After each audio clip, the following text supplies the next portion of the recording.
mula sa TV5 Media Center Reliant.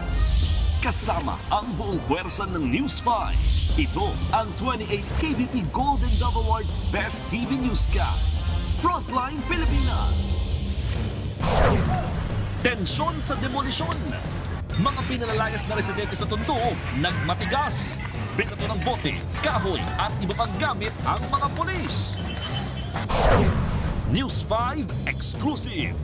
Empleyadong paretiro na sa trabaho, binaril sa loob ng sasakyan dahil na naman sa road rage. Isa pang exclusive. Bagwang driver, kinarnap ang pinapasada niyang taxi. 19 na estudyante nalapnos ang balat matapos sumailalim sa hazing. Lifestyle check. Kaanak ng mga politiko na todo flex na kanilang yaman online, kinundi na ng isang grupo. Eto na nga. Gigi Delana may inamin tungkol sa kanyang kalusugan. Nagsalita rin sa umano'y relasyon nila ni Gerald Anderson.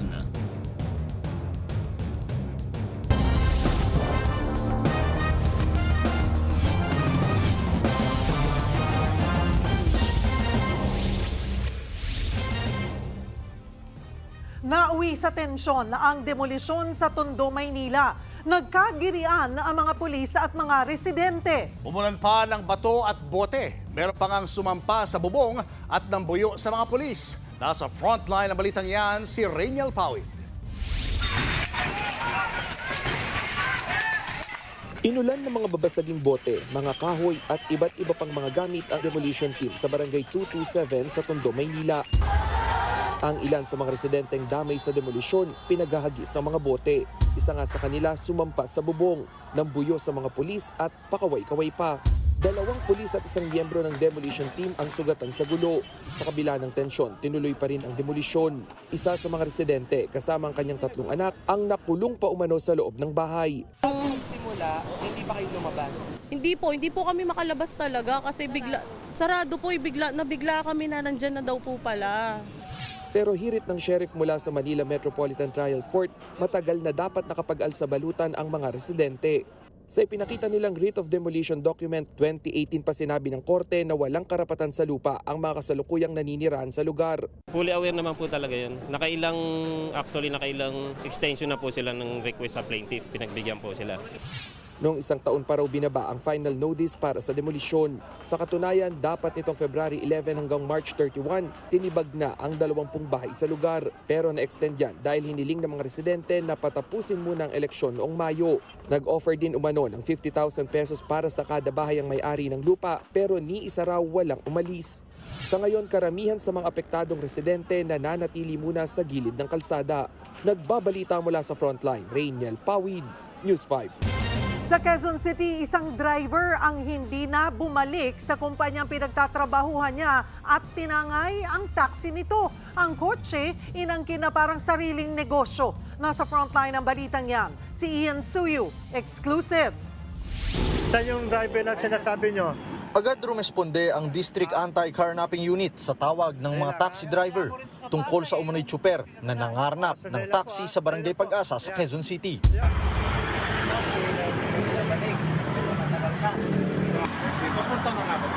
Nang kumprontahin ng otoridad, todo palusot ang 62 years old na driver. Ayon sa QCPD, nakatanggap sila ng sumbong mula sa isang taxi company matapos umanong tangayin ng isa nilang driver ang minamaneho nitong sasakyan. Hulyo raw nang namasukan ng suspect bilang driver ng taxi company sa Quezon City.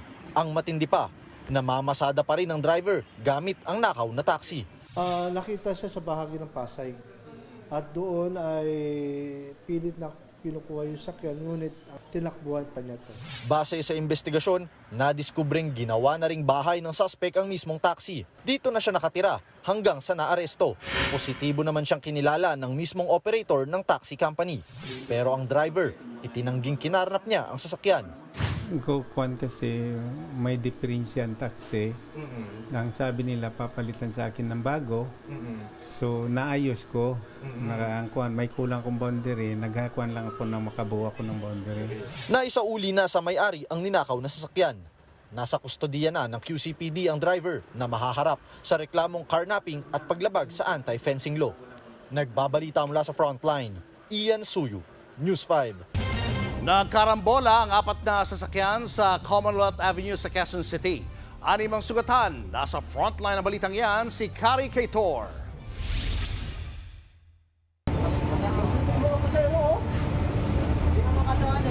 Wasak ang harapan, basag ang salamin. Natanggal pa ang plaka ng pampasaherong bus na dahilan ng karambola sa Commonwealth Avenue, Quezon City. Batay sa investigasyon, biyaheng Bulacan ang bus nang mawalan ito ng preno. Mas inuna niya na iwasan yung ibang sasakyan. Yun nga lang, sa dami ng volume ng sasakyan, talaga may tinamaan. 4 na sasakyan ang nabangga ng bus. Damay rin ang 4 na nakaparadang motorsiklo. Kwento ng konduktor ng bus. Parang may pumutok sa kaliwa. Kaya sabi sa akin ng driver ko, umakit ako at ipasok ko lahat ng pasahero ko sa loob kasi wala na kaming preno. Hindi sila nasaktan. Kabilang sa mga nabanggang sasakyan, ang modern jeepney ng 67 years old na driver na si Romulo. Nakaligtas daw siya sa tulong ng kanyang pasahero. Nakarinig ako ng malakas na kalabog sa likuran ko. Tapos sa lakas ng impact, nawalan ako ng malay. Nung nakita ko si kuya na wala ng malay, ang initial instinct ko para ma-stop yung vehicle, inabot ko yung handbrake. Dinala na sa ospital ang 6 na sugatan. Nag-sorry naman ang bus driver na hawak ngayon ng mga otoridad. Nagbabalita mula sa Frontline, Kari Kaitor, News 5. Showbiz, eto na nga! Mga kapatid, eto na nga ang mga maiinit na showbiz balita ngayong Huwebes. Nakachikahan ng News 5 ang 4 na Hollywood icons na bida sa murder mystery film na The Thursday Murder Club. Kilalanin po natin sila sa exclusive Frontline report ni MJ Marfori. Legendary ba kamo? O eto, ang cinema icons at multi-awarded actors sa sina Sir Ben Kingsley, Dame Helen Mirren, Celia Imrie, at Pierce Brosnan. Yes, as in ang dating si James Bond. Eksklusibong naakwentuhan ng News 5. And MJ Marfori from the Philippines, what a lovely honor. Bida sila sa movie adaptation ng best-selling book na Thursday Murder Club. In their 70s and 80s na ang mga icon na yan. Pero laban pa sa murder mystery adventures sa retirement home. Go, Lolo at Lola! And we all have mothers, we all have fathers, and our mothers and fathers, and being a father, you know, time goes on and you get older and you have to be protected and you have to be nurtured, and we forget about the elderly somewhat in today's society. We get pushed to the sidelines. The film has a heartbeat of humanity, joy, and entertainment. Sa Thursday Murder Club, patutunayan ng mga retiree na kahit nasa anong dekada ka na ng buhay mo, dapat piliin mo pa rin to live your best life. And take the fear away from getting older. Yeah. Think, oh, getting older it looks like fun. That's good. I can't wait. Napapanood na ang Thursday Murder Club sa Netflix. Nagbabalita mula sa Frontline, MJ Marfori, News 5. Susunod sa Pulsar Video, lalaki dumayo pa sa Baguio para nakawa ng isang tindahan at tumakas ng nakataksi. San Mateo, LGU, tutol na gawin silang tambakan ng basura ng Maynila. At Jano Gibbs nag-public apology daw sa kanyang pambababae. Abangan na ang lahat ng yan sa pagbabalik ng Frontline Pilipinas.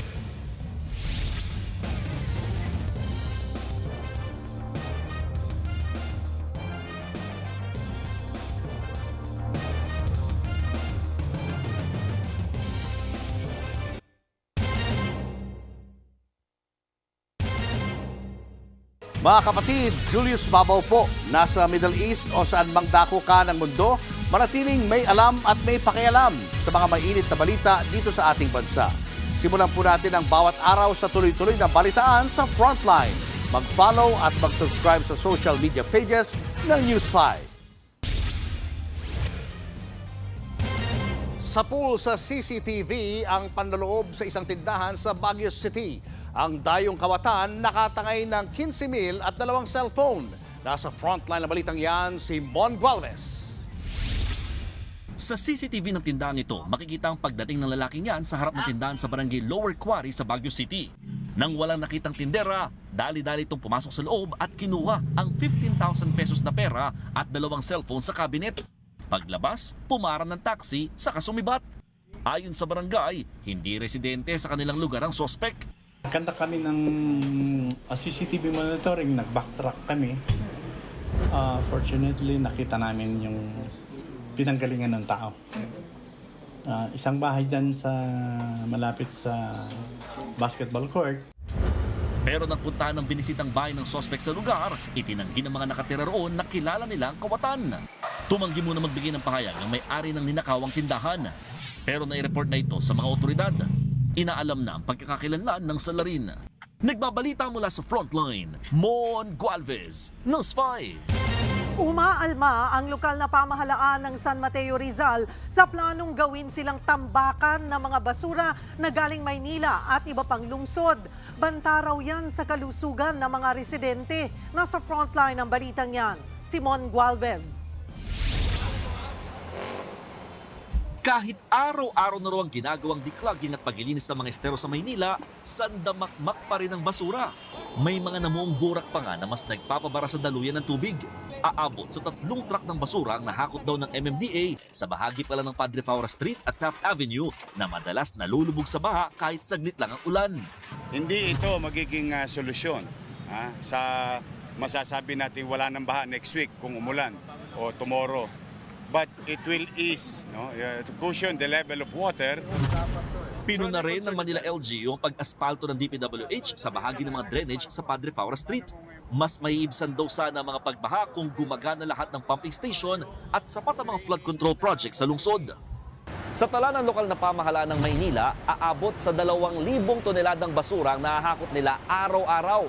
At ang bagong pagdadalhan niyan, dito na sa bayan ng San Mateo sa Rizal, partikular sa New San Mateo Sanitary Landfill. Ang problema, pumalag ang San Mateo LGU sa direktibang ito ng MMDA. Nagulat daw sa San Mateo Rizal Mayor Omi Rivera rito na hindi man lang sila nakonsulta. Itinayuro noon ng landfill sa kanilang bayan bilang alternatibong tambakan sakaling mahinto ang operasyon ng landfill sa Rodriguez. Hindi rin ito nakadisenyo para tanggapin ang malalaking volume ng basura mula sa Metro Manila. Kahit mga residente ng San Mateo, tutol na itambak sa kanila ang basura ng ilang lungsod ng NCR. Kawawa naman kami rito. Bakit? Baka mamaya, kasi yan, dyan lang sa taas yan sir eh.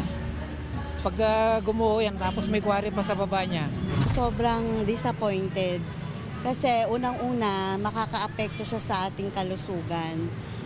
Tsaka sobrang traffic na nga dito madadagdagan pa ng dahil sa sobrang lalaki ng mga truck na papasok dito sa San Mateo. Pero sabi ng MMDA, nagkausap na raw sila ng alkalde tungkol dito. It's within the capacity po noong San Mateo landfill, yung additional volume po na dadali namin doon. May ECC yan, approve yan ng DNR, ng provincial government. Siniguro naman ng Manila LGU na hindi maaantala ang paghahakot ng basura araw-araw. Dadalhin daw muna ang mga basura sa transfer station. Mula rito, hahakutin niya ng mga hauling truck na magdadala ng mga basura patungo sa New San Mateo Sanitary Landfill. Nagbabalita mula sa Frontline, Mon Gualvez, News 5. Weather update tayo mga kapatid, humabol pa nga at naging bagyo pa sa loob ng ating Philippine Area of Responsibility itong binabantayan nating low pressure area. Kaninang alas 8 ng umaga, ito po ay tinaas ng Pag-asa sa Tropical Depression category at nabigyan ito ng local name na Jacinto. Ang bagyong Jacinto po ay ang ating pang-5 bagyo ngayong buwan at ang ating pang-10 bagyo ngayong taon. Ang bagyong Jacinto nga po ay nasa Tropical Depression category na may taglay na lakas na hangin na umabot sa 45 km per hour. Malapit sa kanyang gitna at kung minsan may mga pagbuksong umabot sa 55 km per hour. Ito ay huling namata ng Pag-asa sa layong around 470 km west ng Iba, Zambales. At kanina pong alas 5, officially nakalabas na po yan ng ating Philippine Area of Responsibility. Wala pong direktang epekto yung kanyang malalakas na hangin na malapit sa ginta sa ating bansa, pero kung mapapansin nyo, yung ating pagkurba ng hangin o yung trough nitong ating binabantayang bagyo sa labas ng PAR ay nagdadala po ng mga posibleng pagulan dito po sa Northern Luzon at yung ating habagat naman dito sa western section ng bahagi ng Luzon at Western Visayas. Sa katunayan, meron pa pong nakataas na weather advisory ng PAGASA na posible po yung ating mga moderate to heavy rains sa areas ng Occidental Mindoro, kasama po dyan ng Palawan, Antique at Negros Occidental. Dahil naman sa trap nitong ating binabantayang bagyo, meron po tayong maulap na panahon at posible po yung mga scattered at kalat na pag-ulan dito po sa areas ng Cagayan, Isabela, maging dito sa Ilocos Region. Although nagpapakita po dyan ng ating araw, mataas po ang ating tsansa ng pag-ulan. Ganun din po sa area ng Zambales at Bataan. Dahil naman sa ating habagat, possible din po yung ating mga pag-ulan at thunderstorms dito sa Mimaropa area, Western Visayas at dito po sa Zamboanga Peninsula. Dito sa Metro Manila, ngayong hapon, meron tayong mga afternoon showers at thunderstorms. Bukas ng umaga, mas magiging maaliwalas po ang panahon natin. Hanggang tanghali na po yan. Pero sa mga papasok po ng trabaho at lalabas ng bahay, ugaliin pa rin po ang ating pagdadala ng payong dahil sa hapon at gabi, tataas muli yung ating tsansa ng pag-ulan. At posible po yung ating mga afternoon showers at thunderstorms. At again, if ever meron tayong thunderstorms, biglang boost po yan ng malakas na ulan na posible pa rin pong magpaba kahit hindi po masyadong nagtatagal. At yan muna ang latest sa ating lagi ng panahon. Muli ako po ang inyong weather frontliner, Alvin Pura, na laging may panahon para sa iyo.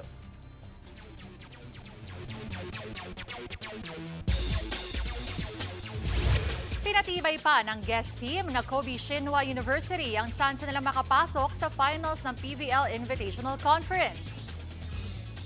Kaharap nila ang Signal HD Spikers na dominate ng Japanese team ang unang set 25-7. Nagawa ng Signal na bumawi sa third pero hindi na sila pinagbigyan ng Kobe Shinwa at tinapos na ang laban sa fourth set.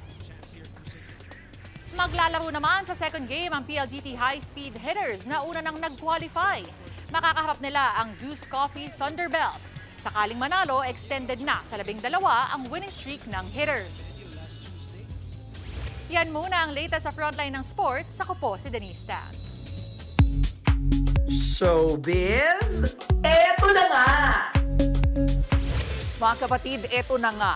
No holds barred kwentuhan ang peg ng mag-asawang Jano Gibbs at Bing Loizaga sa kanilang vlog. At ang topic ng usapan, ang pang-cheat ng TV host, actor, director. Kwento nga po ni Bing, kulang daw ang kanyang 10 daliri para bilangin kung ilang beses na niyang nabuking ang pambababae ni Jano. Ang pinakamatinding araw ay ang isang beses na may pinasundong babae si Jano sa kanyang driver, pero nang dumating ay kasama rin si Bing. Hanggang sa magdesisyon silang wag na munang magsama. Ganun pa man, nananatili pa rin naman silang magkaibigan na laging nakasuporta sa isa't isa.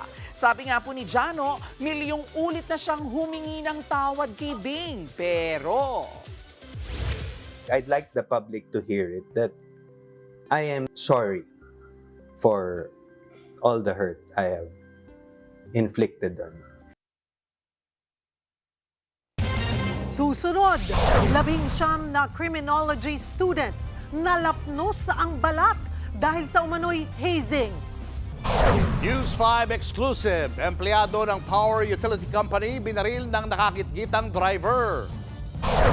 At marangyang pamumuhay ng mga anak ng contractor ng flood control projects, binatikos. Yan at iba pa sa pagbabalik ng Frontline Pilipinas.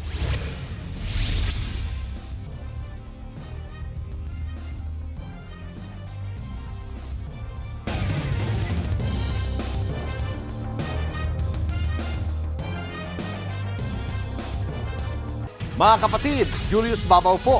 Nasa Middle East o sa amang dako ka ng mundo, manatiling may alam at may pakialam sa mga mainit na balita dito sa ating bansa.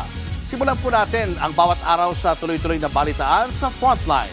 Mag-follow at mag-subscribe sa social media pages ng News 5. Binaril ng kasabayang motorista ang empleyado ng isang power utility company sa Dasmariñas, Cavite. Labis naman ang pagdadalamhati ng pamilya at mga kaibigan ng biktima na magre-retiro na sana sa susunod na buwan. Nasa frontline na balitang yan si Nina Ongpauco. Mag-aalas 7 ng umaga kahapon nang makita ang pulang kotse at puting pickup na tila nagigit-gitan sa Dasmariñas, Cavite. Ilang saglit pa, nagbukas ng bintana ang pulang kotse. Huminto ang puting sasakyan habang umabante naman ang pula. Binaril na pala ng driver ng kotse ang driver ng puting pick-up. Inilala ang biktima na si Maya Jonel Santos, 54 years old. Habang tumakas ang sospek, agad namang tumawag ng mga pulis ang mga tauhan ng barangay. Nadinig ko po yung putok kasi dyan lang po ako nakatira sa malapit. Hindi, nasa bahay ako, then may nadinig nga ako, tumawag agad ako sa kanila. Sabay-sabay po kami halos dumating dyan. Dinala pa sa ospital ang biktima, pero idineklarang dead on arrival. Sakay ng company vehicle si Santos na naka-duty noon sa pinagtatrabahuhang power utility company. Ikinalungkot ng kanyang mga kaibigan sa trabaho ang nangyari. Minsan nakakalaro namin siya ng basketball. Lagi sa trabaho namin, wala naman siya nakakaaway, nakagalit. Binarin agad yung aking kaibigan. Kaya nakakalungkot isipin na baliba naman next month magre-retiro na siya. Magpapaabot ng tulong ang Meralco sa naulilang pamilya ng biktima. Hindi kami titigil hanggat hindi namin nakakamit yun at ng pamilya yung hustisya nitong kanyang pagkamatay. Because we in Meralco, we take care of our own. We will make sure that justice is served. We will continue to support the family on this quest for justice at hindi kami titigil ito na re-resolba. Patuloy na iniimbestigahan ang motibo ng pamamaril. Nagbabalita mula sa Frontline, Nina Ongpauco, News 5. Lapnos ang balat ng 19 na criminology students sa Kidapawan City. Tinamo nila yan matapos sumailalim umano sa hazing. Ania sa Frontline sa balita, si Bril Montalvo ng News 5 Mindanao. Second-degree burn ang natamo sa kanang braso ng criminology student na ito ng Central Mindanao College sa Kidapawan City. 18 pa niyang kaklase, lapnos din ang likod at iba pang parte ng katawan matapos ang umano'y panghihazing sa kanila. Base sa investigasyon ng mga pulis, Sabado ng umaga isinagawa ang reception rites activity para sa mga graduating students ng kursong criminology.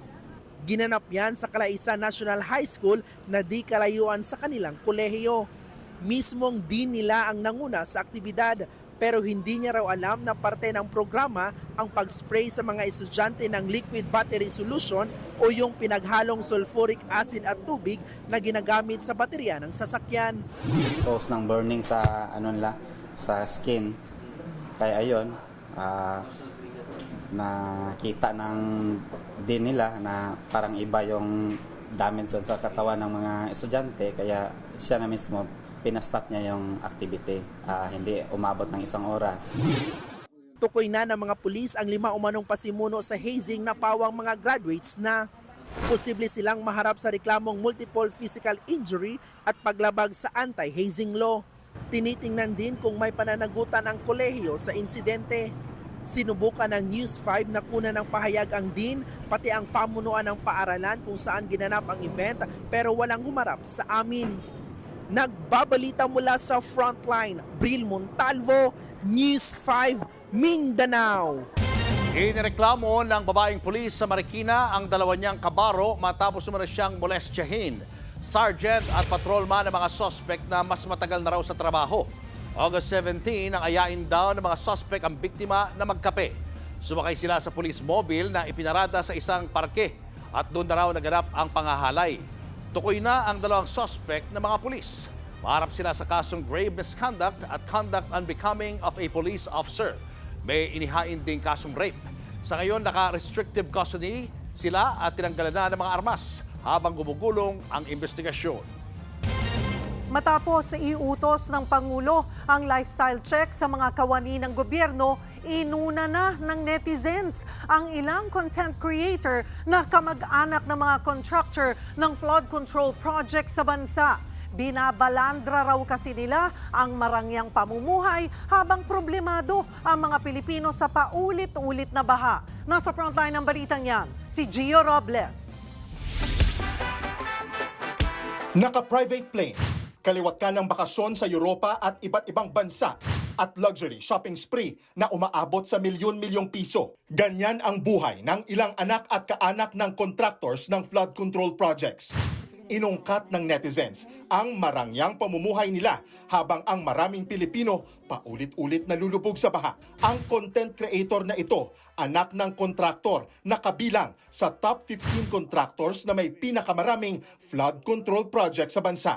Tsuhin at kapatid niya, mga kongresista. Pinapakita niya sa kanyang vlogs at social media na deleted na ngayon ang travel abroad, pati ang outfits niya na milyon-milyong piso ang halaga. Ang suot niyang relo sa larawang ito nagkakahalaga lang naman ng 2.5 million pesos at ang bag 2.3 million pesos. Pati boyfriend ng naturang content creator na yan may koneksyon din sa kontraktor ng flood control projects. Anak siya ng isa sa mga kontraktor na may pinakamarami ring nakuhang flood control projects. Sinilip din ng netizens ang buhay ng isa pang vlogger.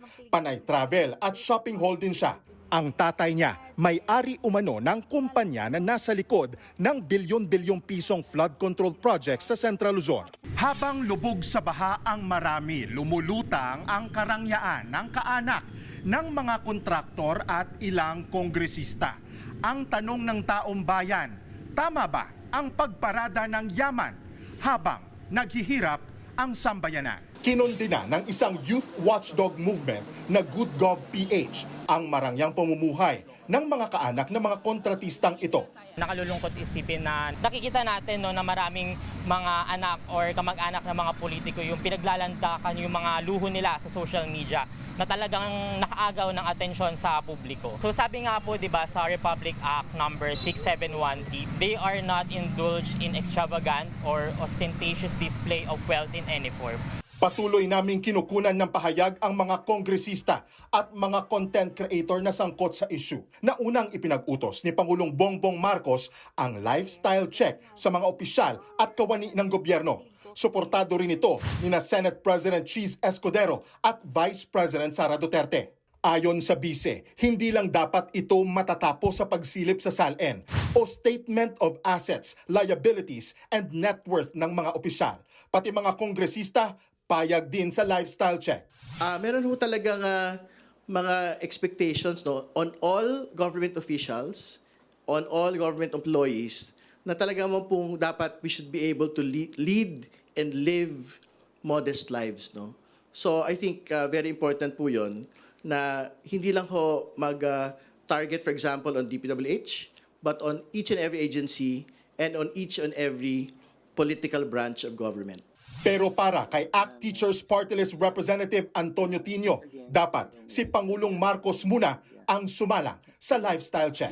Ang hamon natin kay Pangulong Marcos ay pangunahan niya ang lifestyle checks sa sarili niya at sa kanyang pamilya. Wala pang pahayag dyan ang Malacanang. Nagbabalita mula sa Frontline. Gio Robles, News 5. Showbiz, eto na nga! Eto na nga, sinulit ni Black Eyed Peas singer Apple the App ang pagbabalik sa bansa para mabisita rin ang kanyang hometown sa Pampanga. At sa kanilang concert kagabi, naging emosyonal pa nga si Apple. Nasa frontline ng balitang yan, si News 5 Entertainment Correspondent Von Belinario.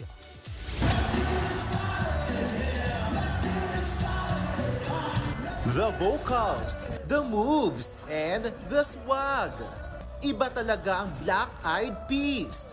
Ginawa na ng isang malaking party venue kagabi ang buong Mall of Asia Arena sa dance hits nilang Let's Get It Started, Boom Boom Pow at Walk That Body. Hiyawan din ng fans ng isa-isang magpakilala ang Grammy-winning group.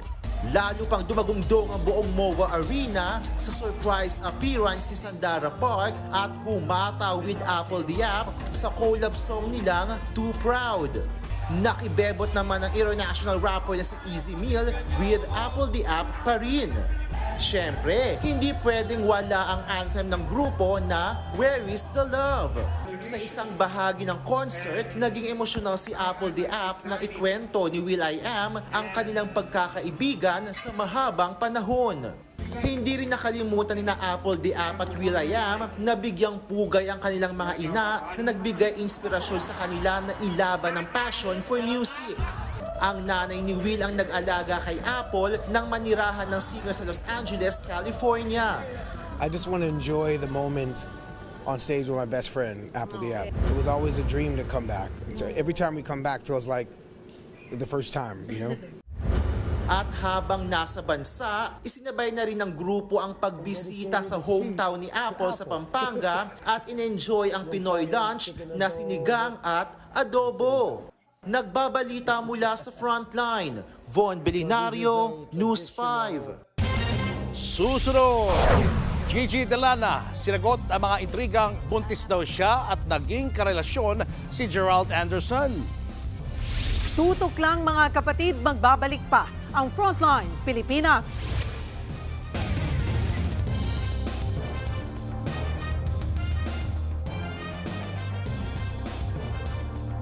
Mga kapatid, Cheryl Cosim po. Nasa Estados Unidos, Canada o saan mang dako ka ng mundo, manatiling may alam at may pakialam sa mga mainit na balita dito sa ating bansa. Simulan natin ang bawat araw sa tuloy-tuloy na balitaan sa Frontline. Mag-follow at mag-subscribe sa social media pages ng News 5. Showbiz, eto na nga! Mga kapatid, eto na nga. Hindi na bago ang mga issue sa gaya ng celebrity singer na si Gigi Delana. Ilan nga po sa mga ibinabatong intriga sa kanya, sinagot ni Gigi sa panayam sa kanya ng programang Julius Babaw Unplugged. Isa na po rito ang umano'y paggamit ng droga dahilan ng biglaan niyang pagpayat. Pero ang totoo, nagkasakit pala siya. I'm bulimic po. I'm not really aware dun sa ganong sakit eh. Ginagawa ko lang siya kasi para pumayat ako. Pero now, I'm happy na hindi na po ako ganon. Diretsahan niya ring sinagot na hindi siya buntis at lalong hindi sila magkarelasyon ng aktor na si Gerald Anderson. Napakabait na tao niyan si Jay. Napakasarap makatrabaho kasi marami ako natutunan sa kanya as an artist. At yan nga po ang ating mga showbiz update ngayong Webes. See you tomorrow mga kapatid. Ako po si Jervy Wrightson. At yan ang mga balita at impormasyong dapat nyo malaman sa araw na ito. Mga balita para sa mga may alam at may pakialam. Abangan nyo ulit kami bukas dito sa TV5 sa 1PH RPTV, True TV at 105.9 True FM. Kami ang inyong mga kasangga sa Frontline Pilipinas.